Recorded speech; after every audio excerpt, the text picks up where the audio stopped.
हरे कृष्ण आमी सञ्जय आमार चैनेलेर नाम सनातनी कथा सत्य कथा। तो आज के आबार एसेछि आरेकटी नतून तत्त्व कथा निये। आजकेर काहिनी कोन स्त्रीर भाग्ये पुत्र सन्तान हय ना। तो ताई निये आजके आलोचना करब।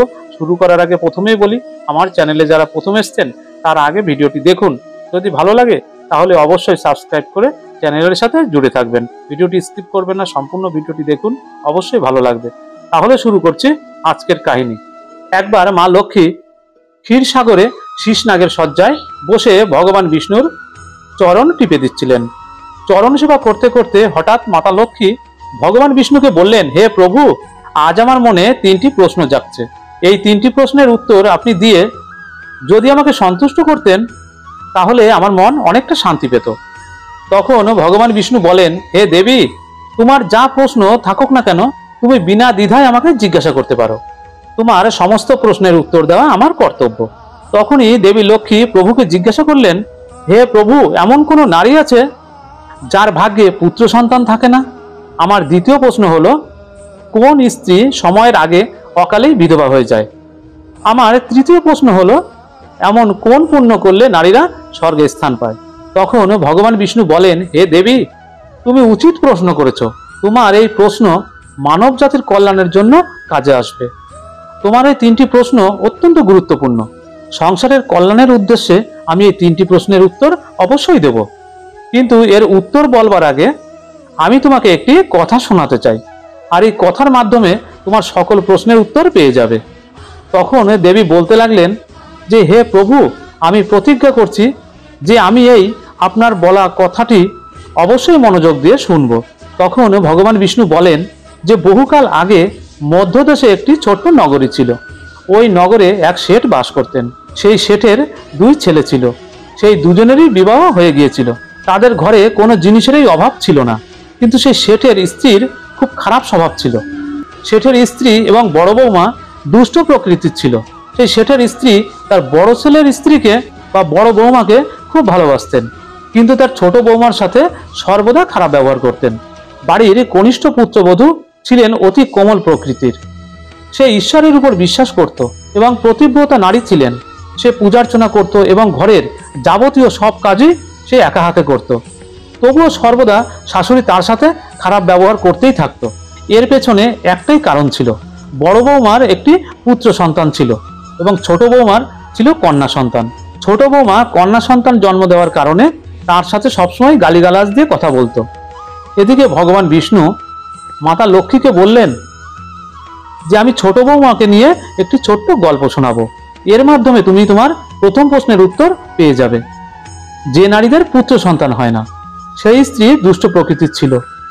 সে নিজের ছোট বউকে ভীষণ দুঃখ দিত। ছোট বৌমার নাম ছিল সুকন্যা। আর ছোট বউকে অত্যাচার করে শাশুড়ি ভীষণ আনন্দ পেত।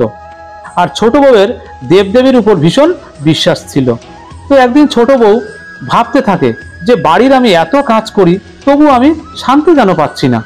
যখন ছোট বউ অর্থাৎ সুকন্যা যখন এই চিন্তা করছিল, ঠিক তখনই ঘরের দরজায় ঠকঠক করে শব্দ শুনতে পেল।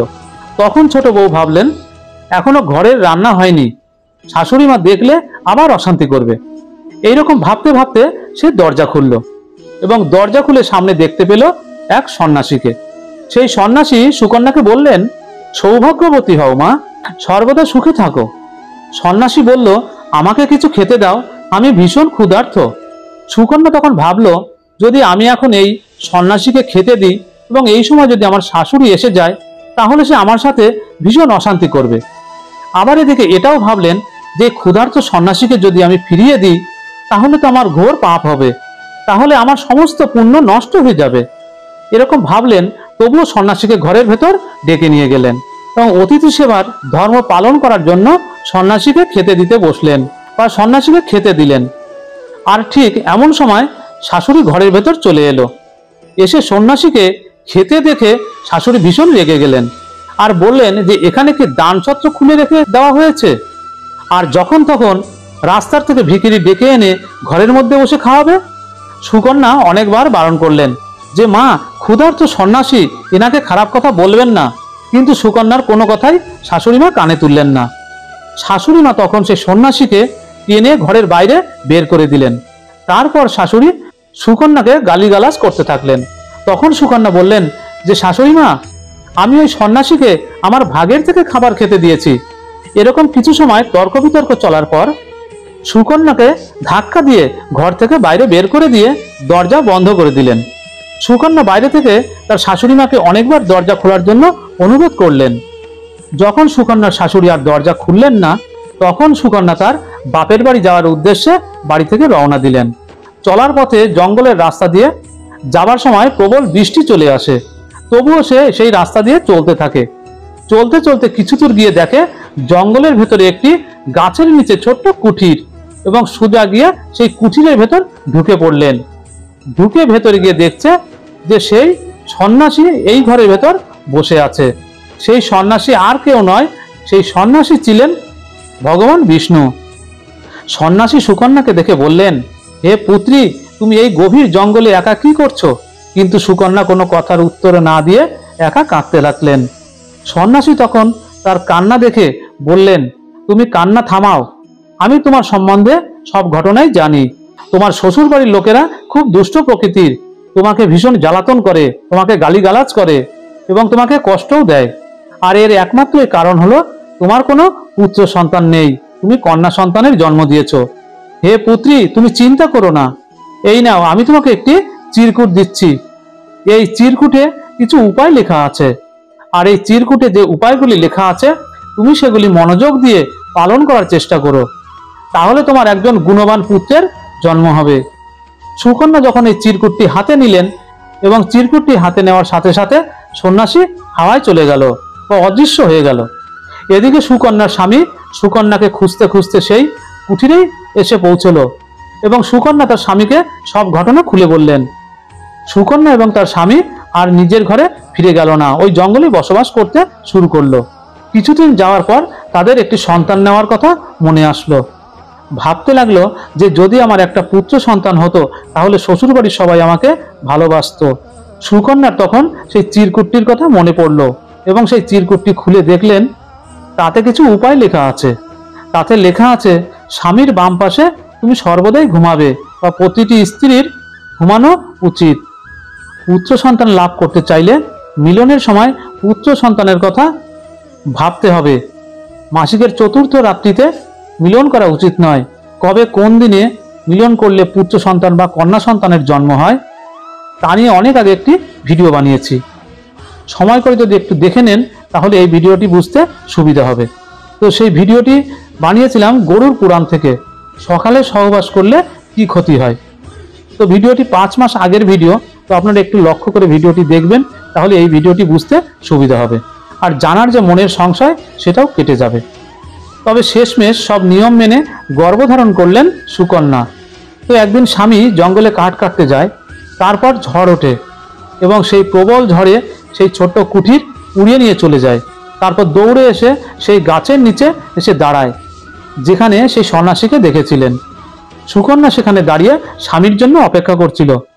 আর ঠিক সেই সময় সেখানে দুটি রাক্ষস চলে আসে এবং এসে সেই গাছটিকে উঠিয়ে নিয়ে গিয়ে একটি সোনার স্তূপের মধ্যে দিয়ে ফেলে এবং সেই গাছের মধ্যে ছিল সুকন্যা।